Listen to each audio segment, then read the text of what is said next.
Décryptage d'un secteur d'activité à travers l'expérience de terrain et l'analyse d'un chef d'entreprise. Aujourd'hui, on va parler des jets privés. C'est surtout l'aviation d'affaires, mais ces appareils permettent aussi de transporter d'autres types de passagers, notamment, on va le voir, des équipes d'intervention d'urgence. Bonjour Aymeric Ségard. Bonjour Stéphane. Vous êtes directeur général de Luna Jets, entreprise spécialisée dans l'affrètement de jets privés via un système de courtage. Vous avez d'autres activités, on va en parler. D'abord, une question un peu générale, mais comment se porte aujourd'hui l'aviation privée ? Alors, le marché a tout à fait changé.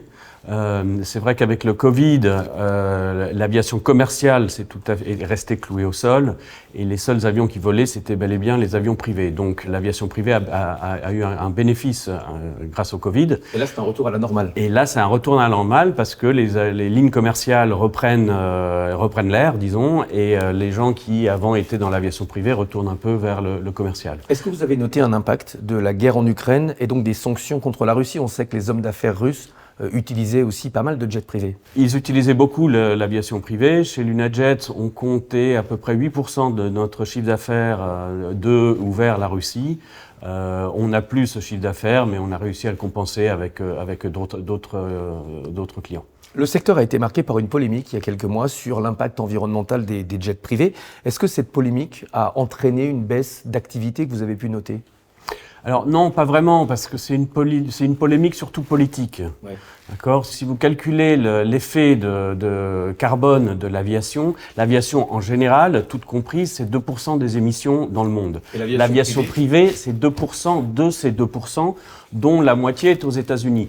Donc, pour avoir un réel impact, il faut penser plus qu'en France, il faut penser peut-être déjà à un niveau européen et après à un niveau mondial pour vraiment avoir un effet bénéfique. Mais justement, comment est-ce que le secteur répond à ces contraintes environnementales ? Alors, le secteur répond à beaucoup de contraintes. Le problème, c'est que le secteur est très mauvais dans la communication. Donc, il y a des projets au niveau européen de forcer à utiliser plus de SAF, ce qu'on appelle le Sustainable Aviation Fuel, qui est un carburant durable. Il est produit durablement. À la combustion, il émet moins de carbone. Et ensuite, il laisse moins de traînées derrière les avions, qui est aussi une chose de pollution.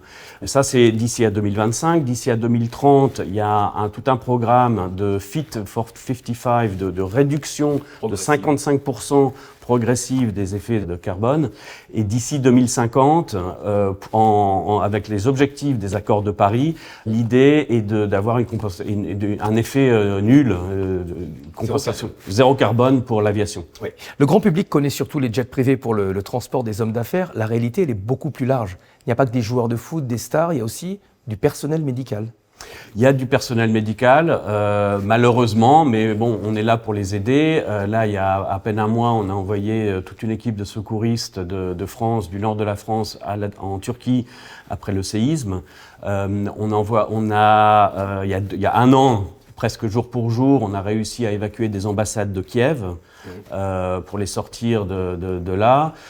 Et surtout, un des vols une des missions que je suis très fier, c'est le 31 août 2021, où on a évacué des civils de Kaboul avant l'heure fatidique de minuit où les talibans allaient fermer l'aéroport et les gens étaient bloqués. On a réussi à faire. Dans des conditions, on s'en souvient, qui étaient extrêmement compliquées. Avec des images qu'on se souvient à la télé qui étaient très compliquées. Donc ça, on est très fiers de cette mission. On va parler de Luna Jets, votre activité. Vous proposez des jets privés, alors on ne dit pas location, on dit affrètement, parce qu'on ne conduit pas soi-même l'avion, mais ce ne sont pas vos appareils. En fait, ce sont des appareils de propriétaires privés ou d'entreprises que vous offrez en location. Comment ça fonctionne ? Tout à fait. Donc, on a accès à peu près à 5000 avions récents de propriétaires qui, quand ils n'utilisent pas l'avion, le mettent en affrètement.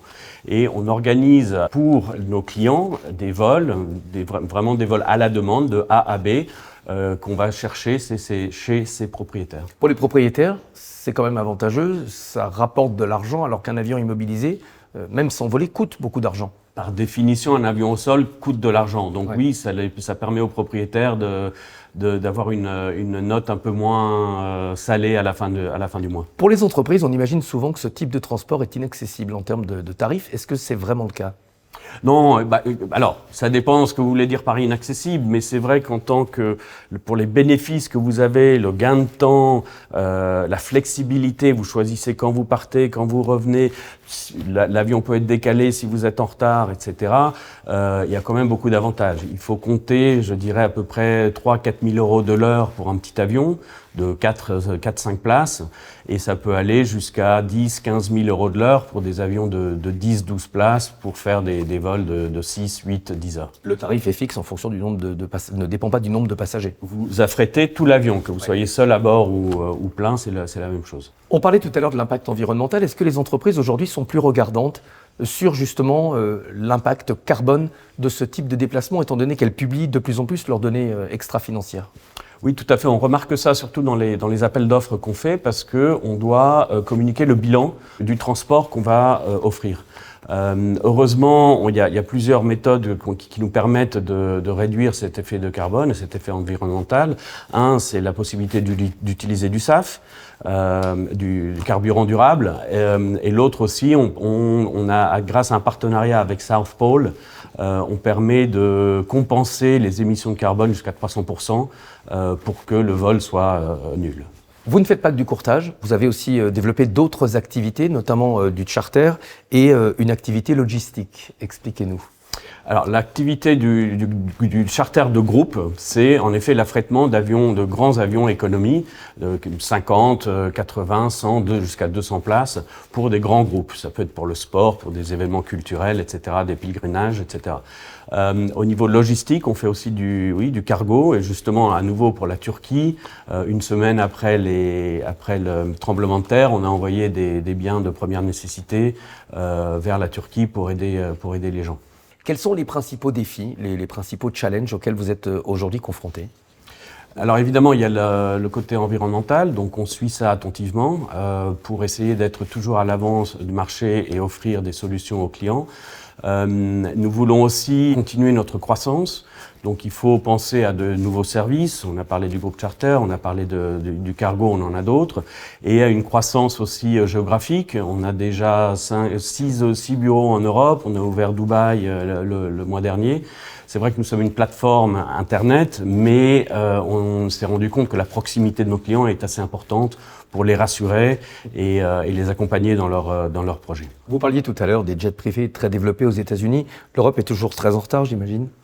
Pas nécessairement. Ce sont des avions qui sont en général plus récents en Europe, mais c'est vrai qu'aux États-Unis, il y a beaucoup, comme le pays est énorme, il y a de la place, il y a des aéroports tous les 50 km.